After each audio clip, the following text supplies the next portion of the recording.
তারপরেও আমি এখানে এসেছি খ্রিস্টান হসপিটালে।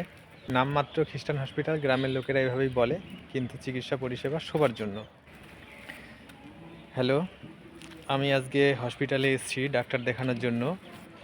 আমার পিছনে যেগুলো দেখা যাচ্ছে সেটা হচ্ছে হসপিটাল। এটা একটা গ্রামীণ হসপিটাল। তো যেটা আমি বলতে চাচ্ছি যে সরকারি হসপিটালও রয়েছে আমাদের এখানে জলপাইগুড়ি জেলায়। তারপরেও আমি এখানে এসেছি খ্রিস্টান হসপিটালে, যেসব মেমোরিয়াল হসপিটাল। নামমাত্র খ্রিস্টান হসপিটাল, গ্রামের লোকেরা এভাবেই বলে, কিন্তু চিকিৎসা পরিষেবা সবার জন্য। তো এখানে মানে মানুষ আসার যেটা মেন কারণ সেটা হলো এদের আচার ব্যবহার। এত সুন্দর আচার ব্যবহার করবে, এত সুন্দর ব্যবহার, এদের ব্যবহারে মুগ্ধ হয়ে মানুষেরা এখানে আসে। যদিও দেখে মনে হচ্ছে ভিড় খুবই কম, কিন্তু ভিড় কম হওয়ার কারণ হচ্ছে এখন পুজোর সিজন চলছে। আজকে অষ্টমী সম্ভবত। হসপিটাল খোলা রয়েছে, রুগীরা ওই জন্য নেই। তাছাড়া সরকারি হসপিটালের থেকে ভিড় তো কম হবে, এটাই স্বাভাবিক।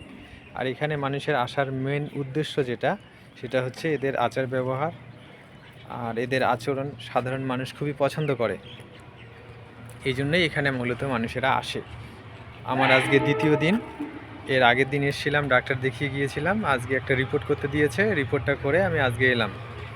তো যাই হোক, তো এখন আমি সুস্থই আছি মোটামুটি। এর আগের দিন ডাক্তার দেখিয়ে ভালো কাজ হয়েছে। তো দোয়া করবেন আপনারা যেন তাড়াতাড়ি সুস্থ হয়ে যাই।